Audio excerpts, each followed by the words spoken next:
So I hate to break it to you guys, but tonight you don't get to hear from Pastor Michelle. You guys get to hear from me, so deal with it.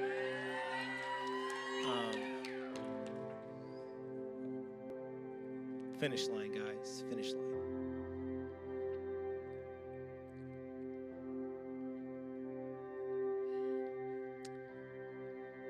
I don't want to preach a long message tonight. Are you guys okay with that? To be honest, I don't even want to preach a message. I just want to share my heart. And I believe the song that we were singing in worship has always been a big heart for the students that have been in this youth ministry. So Lord, would you be able just to lead us through that song, and wherever you guys are, you guys can stay, you guys can stand, but can you guys just sing this? Let's get our heart geared in the direction that God wants us to go tonight.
One more time.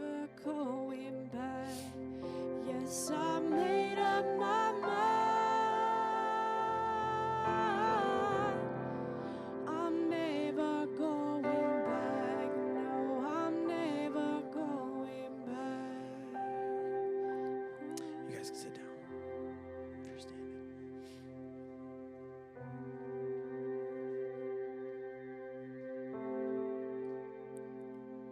So we have a bunch of mirrors up here. You see, mirrors are very simple devices. You look in them and you see who you are. Many years ago in this youth ministry, I remember returning from a week-long. It was my first week-long in 2003, and I got baptized, and crazy story, the shorts I got baptized in, the swim trunks I got baptized in at my very first week-long are the shorts that I'll be baptizing people in tomorrow morning. So full circle, and 15 years later, still fit into them. So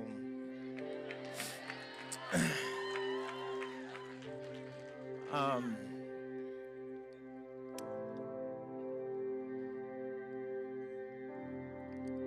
remember coming back from my first week long, and I remember looking at myself. I remember going, man, I don't recognize this person, because God did something in my heart that changed me forever.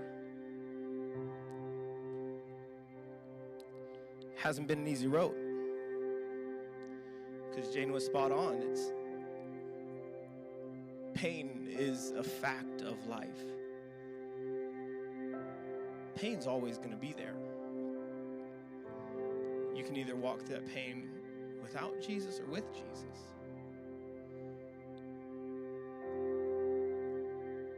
Remember a week-long 2004, the notorious trash can game with Pastor Andy and I. Again, I came back from that week-long changed. I remember a week-long 2004. I have a lot of pictures of it on my computer, and man, that was the loneliest week-long for me. I remember that whole week feeling completely alone. And I saw that as a bad thing. But what I learned from that is God was shaking me of my need for people's approval and saying, Richard, dude, I'm right here. I'm all the approval that you need.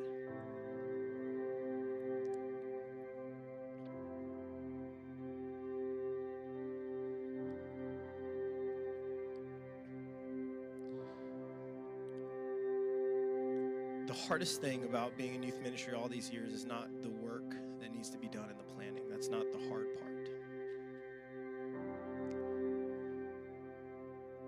The hardest part are the scars. And we don't see them because they're not scars on the outside. We see them, or we feel them because they're scars on the inside.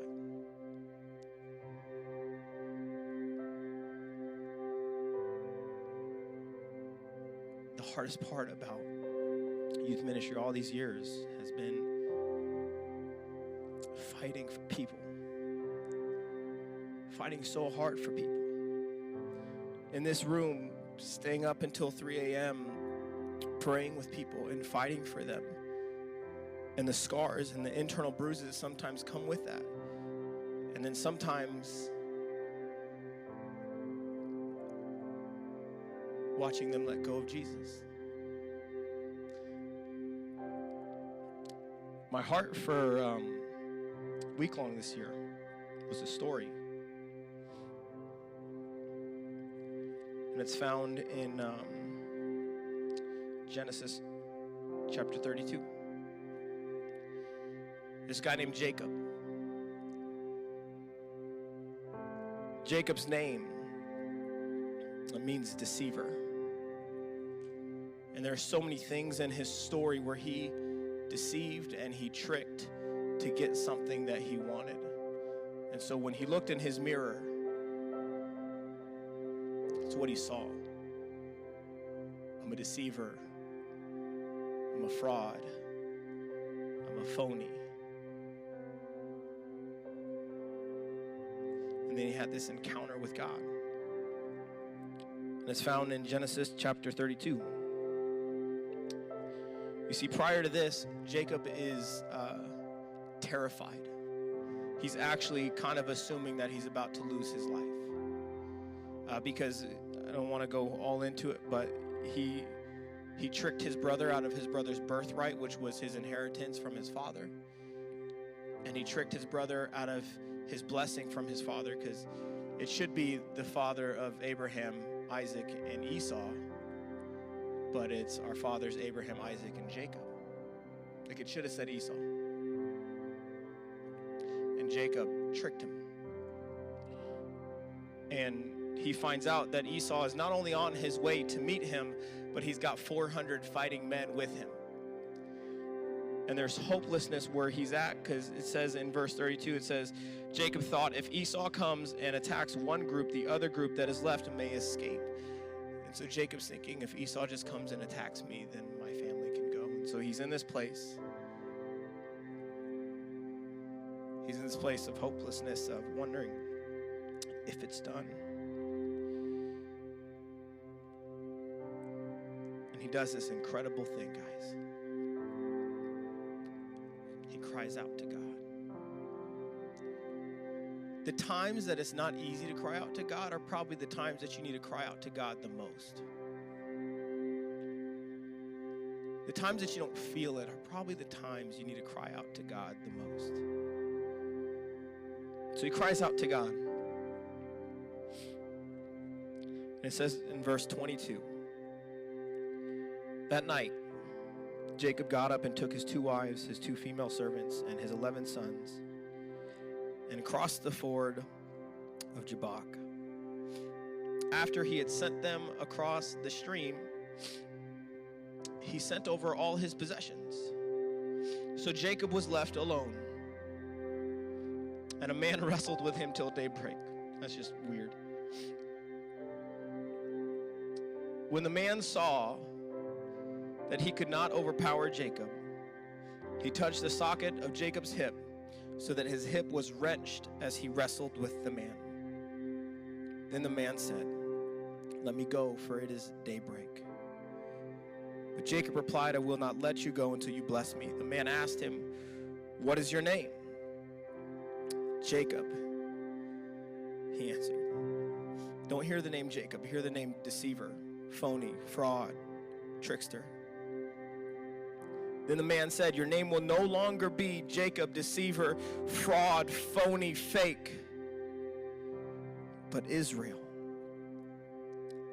Because you have struggled with God and with humans and have overcome. And Jacob said, please tell me your name. But he replied, why do you ask me my name?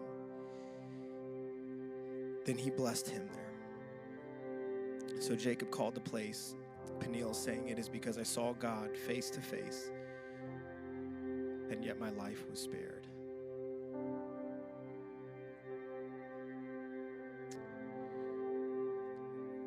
So this man that shows up is God. And God wrestles with Jacob. The deceiver, the trickster, the phony, what Jacob saw in his mirror. See, Jacob was good at deceiving. He was familiar with it in his life. And here he finally gets his opportunity. The man says, let me go, let me go. Basically saying, you win, let me go. And Jacob made this decision. He said, I will not let you go. And that has been my heart for this whole camp. Is that when we leave and we go back to all of these other things that steal our attention, that steal our identity, that steal us away from God, that we would have Jacob's heart when he's wrestling with God. And he says, I will not let you go. I'm tired of that old identity. I'm tired of being a deceiver. I'm tired of being a fake. I'm tired of being a phony. I want to earn it now, and I'm not going to let you go.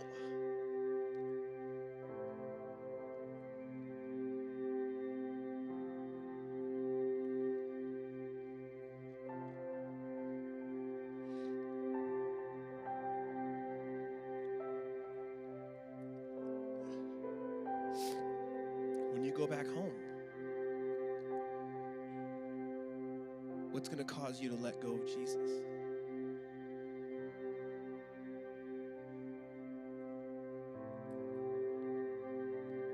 What's going to cause you to loosen your grip on Jesus? What's going to cause you to start acting like what God did here wasn't real? What's going to cause you to take your eyes off of him? What's going to cause you to go back to that other identity, the fake, the phony, the deceiver, who you saw in the mirror when you walked into camp?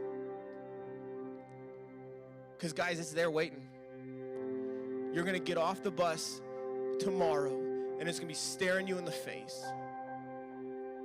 You're going to get that text message. You're going to get that Snapchat. You're going to go home to that life at home that you don't want to go to. There's going to be all these things that are going to try and convince you to let go of Jesus. Because he's not worth it, because he's not real. But you get to make a decision.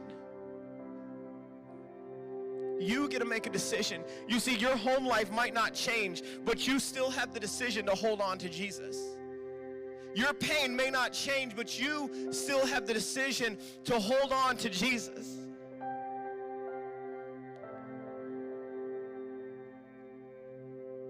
You may go back to addiction. You can still hold on to Jesus.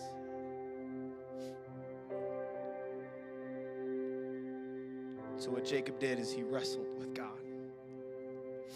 He went into that wrestling match. Jacob, the deceiver, the fake, the phony. And I don't know what your identity is. The loser. I don't know what your identity was. The loser. The loner. The fraud, that no one likes you, that no one notices you. You're not worth it. You have no value. You're only as good as how many laughs you can get.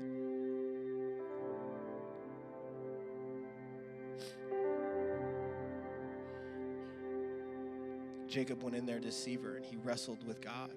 And because he made the decision saying, I'm not going to let you go, he came out of that wrestling match a new person with a new identity. And he came out of that wrestling match, and his name was Israel, which is where we get the nation Israel. And that name, oh my gosh. The meaning of that name, you have wrestled with God and have overcome.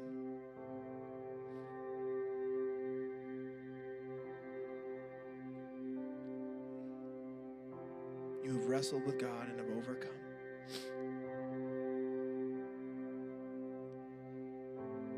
I believe at this camp, many of you guys got a new identity.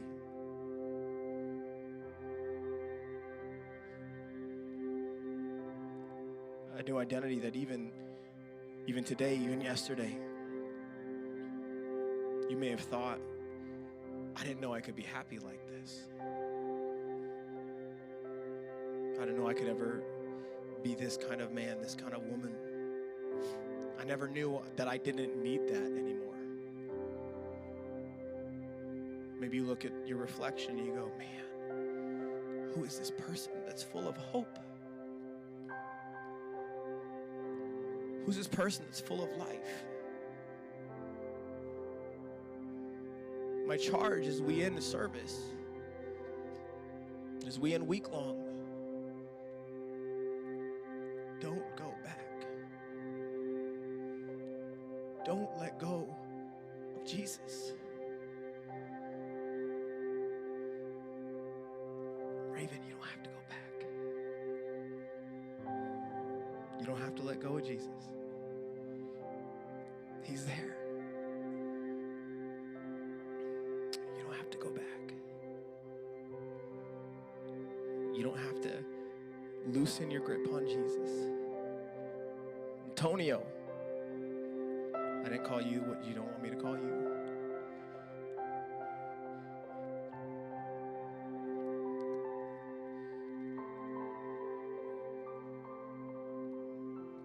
You don't have to go back, man.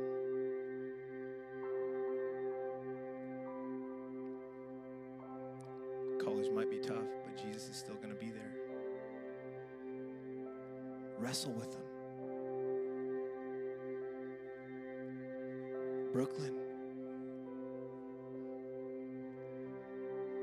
fight for Jesus. Don't go back. It's okay to wrestle with Jesus. It's okay to bring your mess to him. Your mess don't scare him. My mess don't scare him. And I was the one that was ugly crying out in worship a couple nights ago.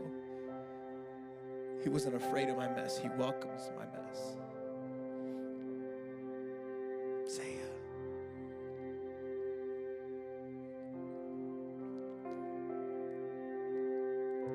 You don't have to go back, girl.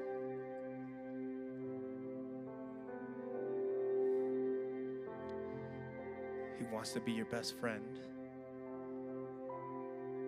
And if you let him, Zaya, he'll be the greatest friend you've ever known.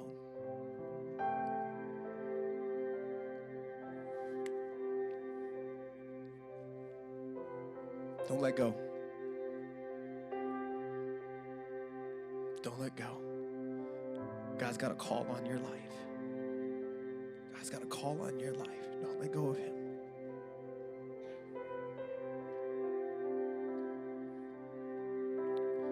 How many of y'all are scared because you think I might come to you? But he knew I was coming for him.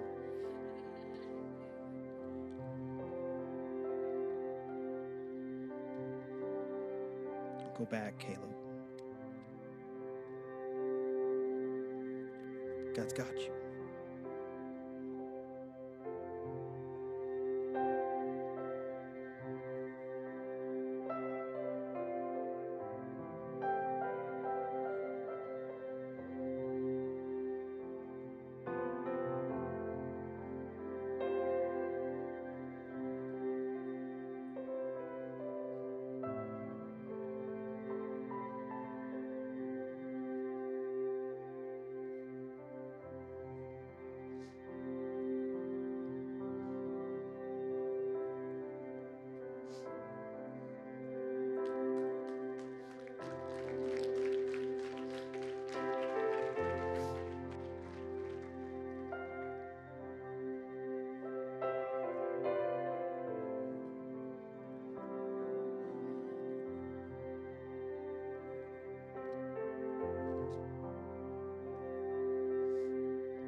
Verse 31, the sun rose above him as he passed Peniel. This is Jacob. And he was limping because of his hip. You see, after Jacob, Israel, wrestled with God, he never walked the same again. He never walked the same again. And most people might see an old man limping as a sign of hurt, a sign of pain, a sign of weakness. But I believe that Jacob had a special appreciation, because to him, that wasn't a sign of weakness, that was a sign of victory.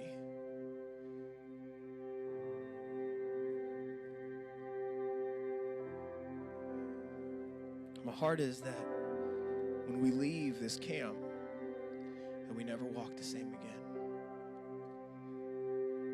We never walk the same again. Like, you think about the hurt in your life, and you don't see all of this as a sign of hurt, but you remember it as a sign of when God healed you, when he healed your heart, when he brought you close. Students, don't let go of God. Don't let go of God. Don't let go of God. Don't let go of God.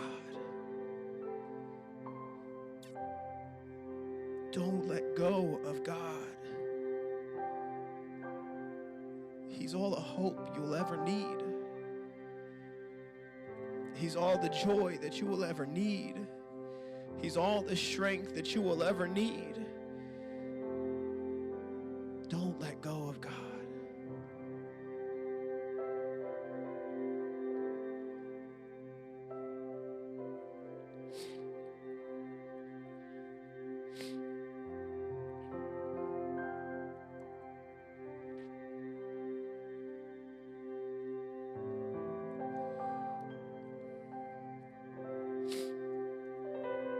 So we have 10 mirrors.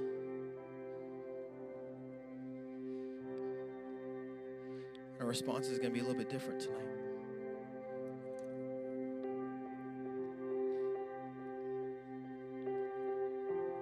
If God did something to you or in you this week, if he changed you, and the person that you see when you look in the mirror isn't the same person anymore,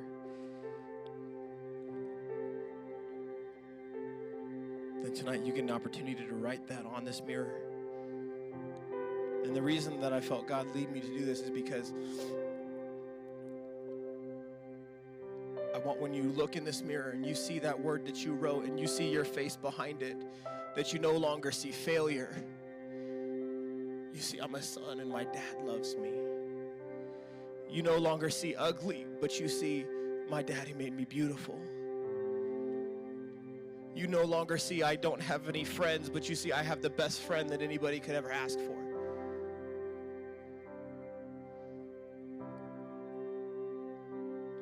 And so this is what we're gonna do. And I'm not gonna like have everybody stand up right now. I want this to be something that matters to you.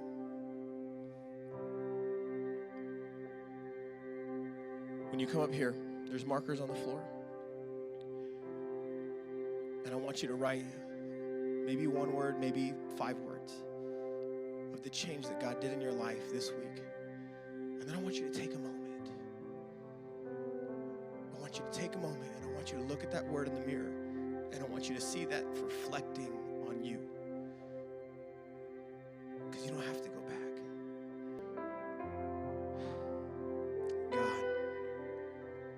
God, I don't think there's anybody in here that can deny the change that you did in their heart.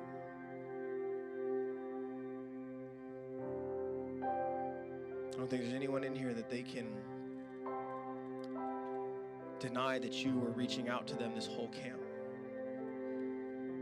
And God, I know that there are people that are sitting in these chairs tonight that were different than when they were sitting in these chairs Sunday night. That God, when they see the reflection, they're not going to recognize that person.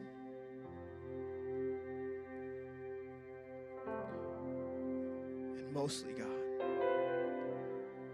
I ask that as we go back to life, when other things to say, when other things tell us, let go of Jesus, let go of God, that we would have Jacob's heart that says, I'm not letting go.